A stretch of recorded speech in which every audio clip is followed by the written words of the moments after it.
तो वेलकम बच्चों, कैसे हैं आप। आज अपनी जो वीडियो स्टार्ट करने वाले हैं वो क्लास 12th फिजिक्स का एसी सबसे इंपॉर्टेंट फर्स्ट फिजिक्स का जो है वो सबसे इंपॉर्टेंट चैप्टर है अल्टरनेटिंग करंट, उसको स्टार्ट करने वाले बेटा।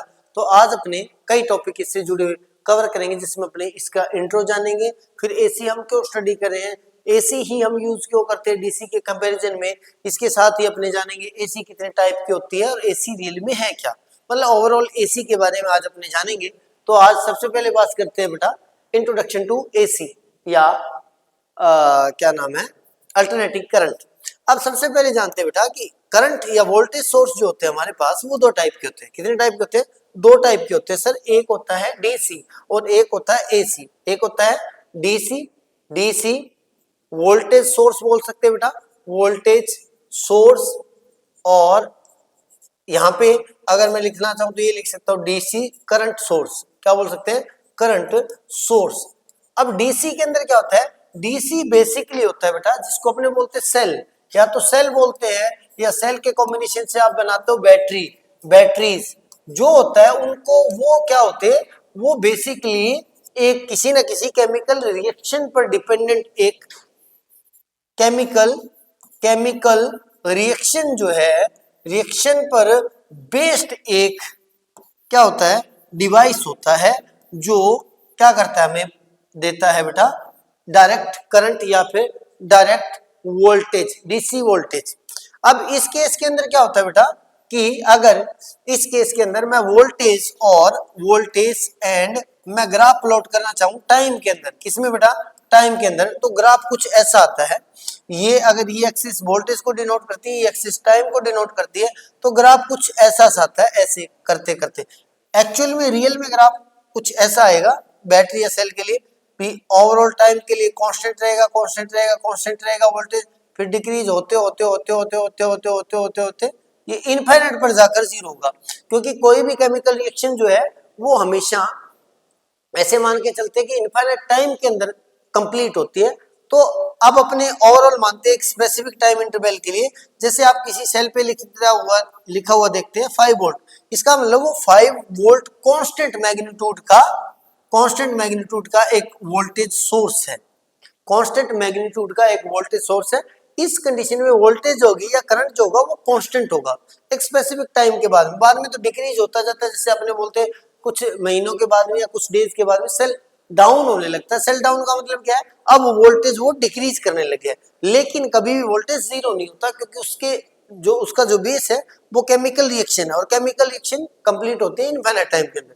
तो अपने ओवरऑल अगर इन पार्ट को बात करें, अगर डिक्रीजिंग वाले जो पार्ट है उसको अपने नेग्लेक्ट कर देते हैं, अब अपने चार्जिंग स्टेट के अंदर देखें, देन इस कंडीशन के अंदर जो मैग्नीट्यूड है वो कांस्टेंट रहेगा, अप्रोक्स कांस्टेंट रहेगा। प्लस में मैग्नीट्यूड अगर इस एक्सिस पर मैं वोल्टेज को डिनोट करता हूं तो ये ऑलवेज पॉजिटिव रहेगा, क्योंकि इस एक्सिस के लिए ऊपर का पार्ट सारा पॉजिटिव रहने वाला है। ये कभी भी वोल्टेज जो है बेटा वो नेगेटिव डायरेक्शन के अंदर नहीं आएगा, यानी वोल्टेज जो कभी नेगेटिव नहीं होगा, यानी वोल्टेज या करंट की डायरेक्शन सेम होगी। अब डीसी के अंदर एक और चीज देखते हैं, जब भी आप किसी सर्किट की बात करते हो डीसी सोर्स के लिए आप बैटरी यूज करते हो। क्या यूज करते हैं बेटा? बैटरी यूज करते हैं। मान लेते हैं रजिस्टर मैंने कलेक्ट इसके साथ कनेक्ट कर दिया, ये वाला पॉजिटिव टर्मिनल होता है, ये वाला नेगेटिव टर्मिनल होता है, ये हमारे पास एक बैटरी होगी। अब इसके अंदर देखो बेटा सेल हो गया, सॉरी सेल हो गया, इसके लिए हमेशा ऑलवेज जो करंट की डायरेक्शन है वो पॉजिटिव टू नेगेटिव इस सर्किट के अंदर सेम ही रहने वाली है। प्लस में इसका मैग्नीट्यूड जो है विद रिस्पेक्ट टू टाइम, मान लेते हैं 4 एम्पियर है, तो इसका जो करंट है वो 4 एम्पियर कांस्टेंट ही रहेगा, अप्रोक्स कांस्टेंट रहेगा, और प्लस में एक स्पेसिफिक डायरेक्शन होगी। क्लियर? अब अगर इसका मैं कंपैरिजन करता हूं एसी के साथ, किसके साथ बेटा? एसी के साथ अगर मैं इसका कंपैरिजन करता हूं तो एसी सोर्स जो होता है वो एक्चुअल में क्या होता है, इसको मैं इधर लिख देता हूं, ये लो।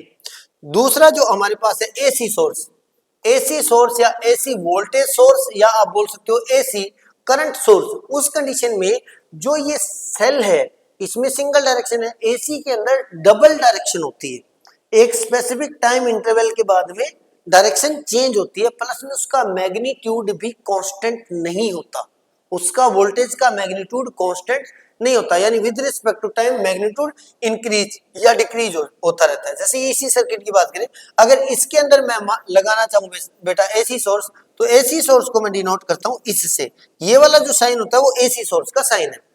तो अब अपने ये पता लगा कि सर करंट या वोल्टेज सोर्स दो टाइप के होते हैं, पहला होता है डीसी और एक होता है एसी।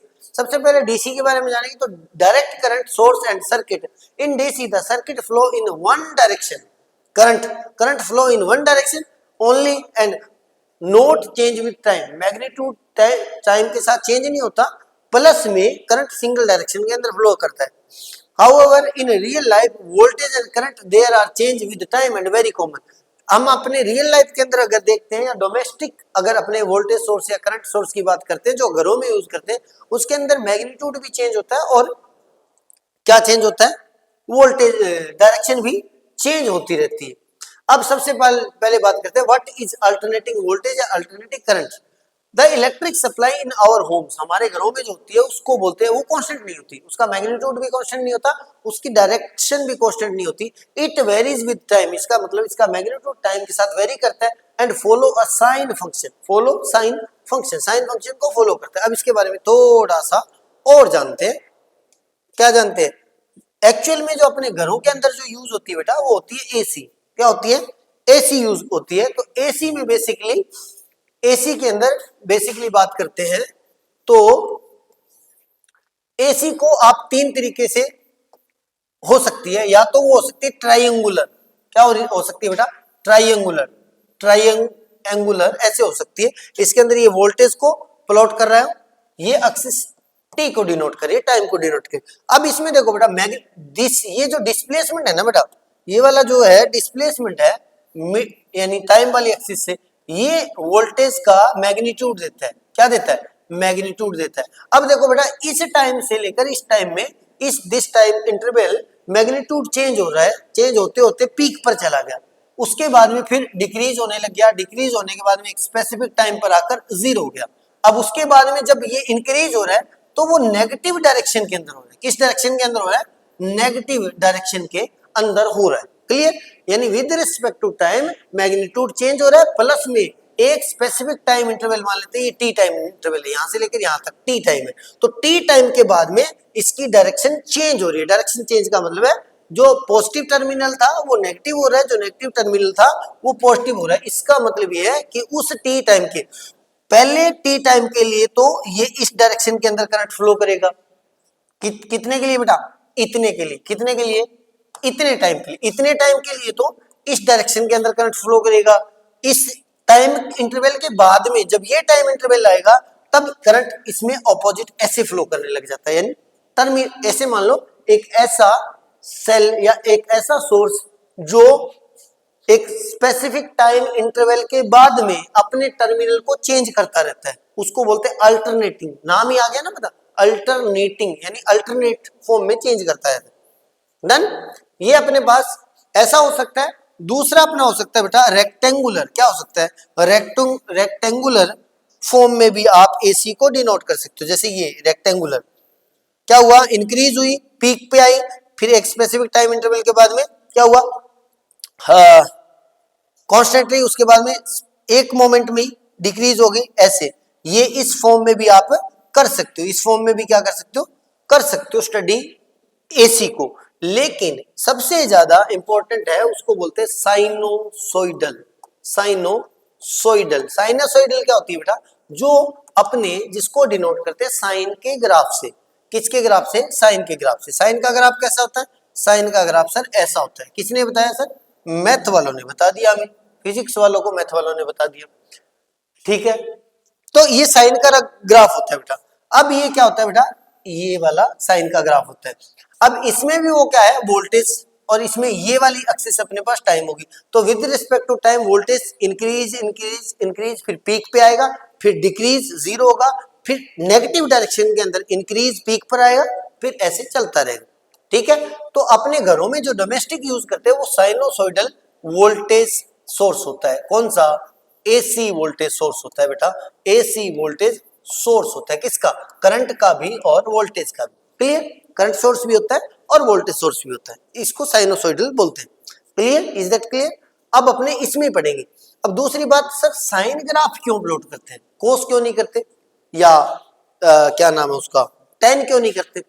तो यहाँ पे ध्यान रखना कि साइन का कहने का मतलब ये नहीं कि साइन से ही करेगा, कोई भी ऐसा ग्राफ जो एक स्पेसिफिक टाइम इंटरवल के बाद में खुद को रिपीट करता है, उस फॉर्म में आप एसी को डिनोट कर सकते हो। ऐसे हमारे पास दो ही ग्राफ है बेटा, एक तो है साइन, एक तो साइन का ग्राफ, साइन थीटा का ग्राफ, दूसरा जो ग्राफ होता है वो कोस का, यानी आप कोस की फॉर्म में भी इसको डिनोट कर सकते हो, लेकिन साइन की फॉर्म में ज्यादातर पढ़ा जाता है, थोड़ा इजी रहता है, तो इसलिए आपको साइन की फॉर्म में, क्योंकि कोस का ग्राफ कैसा आएगा, कोस का ग्राफ सर ऐसा होता है ये वाला, तो ये भी एक स्पेसिफिक टाइम इंटरवल के बाद में फिर एक यहाँ इंटरवल के बाद में फिर खुद को रिपीट करता है ये। तो आप कोस के ग्राफ में भी स्टडी कर सकते हो, लेकिन अपने साइन के ग्राफ में स्टडी करते हैं इसके अंदर। क्लियर, अब ये हमें पता लग गया सर। उसके बाद में डन डना डन डन हो गया सर। आगे चलते हैं, ये अपने को पता लग गया बेटा, a voltage that change its magnitude and direction periodically with respect to time, alternating current, current की डेफिनेशन आ गई, the current produced by an alternating voltage which reverse direction periodically, जिसकी करंट की डायरेक्शन पीरियडिकली मतलब एक specific time interval के बाद में change होती रहती है, positive negative negative positive positive, done done done done. इसके बाद में why do prefer AC over DC, हम डीसी की जगह एसी यूज ही क्यों करें? तो सबसे पहली बात, डीसी जो होती है बेटा सेल बैटरी से मिलेगी, अगर अपने को ज्यादा डीसी चाहिए तो अपने को बड़ा सेल बड़ी बैटरी बनानी पड़ेगी, है ना। और दूसरा देखो, सबसे पहली बात इजी वोल्टेज ट्रांसफॉर्मेशन, एसी के अंदर फायदा होता है कि एसी को आप ट्रांसफॉर्मर से लो वोल्टेज को हाई वोल्टेज, हाई वोल्टेज को लो वोल्टेज इजीली ट्रांसफॉर्म कर सकते हो by the help of transformer, जबकि DC voltage can not be efficiently transform होगी लेकिन एफिशिएंसी के साथ नहीं होती। Number 2, power transmission, efficient power transmission, जब भी आप किसी एसी वोल्टेज को सप्लाई करते हो तो AC allow low energy loss during long distance, जो बहुत लंबी दूरी तक, मान लेते हैं अंबानी अडानी कोई बंदा XYZ कोई बंदा है, वो एक स्टेट से दूसरे स्टेट के अंदर एनर्जी पावर को ट्रांसमिट करना चाहता है, तो पावर को वो एसी सोर्स वोल्टेज सोर्स से ट्रांसमिट करेगा, क्योंकि इसकी जो एनर्जी होती है, एनर्जी लॉस होती है, वो बहुत कम होती है। Power companies transmit electricity at high voltage and low current reducing power loss, इससे पावर लॉस क्या होता है बेटा, बहुत कम होता है। पावर लॉस क्या होता है, इससे बहुत कम होता है। इसके बाद में बेटा है इकोनॉमिकल डिस्ट्रीब्यूशन, क्योंकि एसी ट्रांसमिशन जो है is cheaper than more practical for large distance, बहुत ब्रॉड एरिया के अंदर बहुत दूरी तक अगर इसको ट्रांसमिट करना चाहे तो ये चीपर रहता है, बहुत सस्ता रहता है, इसलिए अपने एसी पढ़ते हैं। अब अपने की पॉइंट देखते हैं। की पॉइंट के अंदर अपने क्या पढ़ा, कुछ नहीं पढ़ा सर, डीसी पढ़ा है। डीसी के अंदर क्या पढ़ा, कांस्टेंट होता है मैग्नीट्यूड और वन डायरेक्शन होता है। फिर क्या पढ़ा, एसी पढ़ा सर, एसी क्या होता है सर, वेरी करता है विद रिस्पेक्ट टू टाइम, क्या मैग्नीट्यूड और रिवर्स डायरेक्शन होती है। उसके बाद में हाउस होल्ड में एसी यूज करते हैं, साइनोसॉइडल यूज करते हैं। एसी प्रेफर क्यों की जाती है, क्योंकि ट्रांसफॉर्मर से इजीली ट्रांसफॉर्म हो सकती है, एफिशिएंट है। रेडियो ट्यूनिंग में एसी सर्किट का यूज किया जाता है। एक चीज और आपको नोट करनी है, हम जब साइनोसॉइडल की बात करते हैं, किसकी बात करते हैं सर, साइनोसॉइडल की बात करते हैं। एक मिनट ये क्लियर हो जाए, यहाँ पर इसको कर देते हैं छोटा, कहाँ गया। साइनोसॉइडल की अगर बात करते हैं, एक नया ग्राफ प्लॉट कर लेते हैं, हमें कौन सा, ये लीजिए। अगर साइनोसॉइडल की बात करते हैं बेटा, तो अब अगर आप समझ में आएगा तो थोड़ा सा कमाल की चीज बताने वाला हूं आपको। एक्चुअल में जो इस टाइम पर, सपोज करते हैं ये टाइम टी टाइम है, और मान लेते हैं टी टाइम है, यहां पर एक वैल्यू आएगी वोल्टेज की। मैंने बोला स्पेसिफिक टाइम पर एक स्पेसिफिक वैल्यू आएगी वोल्टेज की सर, क्यों, क्योंकि ये इंक्रीज होते होते होते इस स्पेसिफिक टाइम पर टी टाइम के बाद में सपोज करते हो ये वैल्यू आएगी। अब इसकी पीक वैल्यू क्या बेटा, ये वाली पीक वैल्यू। साइन को ग्राफ को फॉलो करता है, तो आई जो आएगा या वी जो आएगा, वी मतलब इंस्टेंटेनियस, इंस्टेंटेनियस का मतलब हो गया बेटा किसी स्पेसिफिक मोमेंट पर जो वी आएगा, या स्पेसिफिक मोमेंट पर जो क्या आएगा, आई आएगा, वो मैक्सिमम जो करंट है उसका साइन ओमेगा टाइम्स होता है, और ऐसी वोल्टेज होगा वो पीक वोल्टेज का साइन ओमेगा टाइम्स होता है। इसका मतलब इसका जो एम्पलीट्यूड होगा साइन ग्राफ का, वो अगर वोल्टेज एंड टाइम में ग्राफ प्लॉट कर रहे हैं देन तो वो पीक वोल्टेज की वैल्यू देता है, और करंट एंड टाइम में ग्राफ प्लॉट करें तो वो पीक करंट की वैल्यू देता है। Then this is the expression of instantaneous electric current AC source of AC source, and this is the instantaneous voltage of AC source. done. ये था, हम आज AC का इंट्रो किया है और उम्मीद करता हूं कि मैं एक या दो वीडियो में मैक्सिमम इस चैप्टर को क्लियर कर देंगे और कोशिश करेंगे कि आपका ये चैप्टर जो है वो 1 से 1.5 घंटे या मैक्सिमम 2 घंटे के अंदर क्लियर हो जाए। तो चैनल को सब्सक्राइब करके बेल आइकन के साथ ऑल का नोटिफिकेशन जो है उसको ऑन कर ले और कमेंट करके बता दिया करे, क्योंकि वीडियो कैसा लगा ये जानना मेरे लिए एक मोटिवेशन का काम करता है, प्लस में हेल्प करता है और आप जैसे स्टूडेंट तक चैनल की रीच करवाने के लिए। अभी चैनल न्यू है तो ग्रोथ के लिए आप सभी का सपोर्ट बनाए रखिए। मिलते हैं नई वीडियो में, तब तक के लिए कीप स्टडिंग।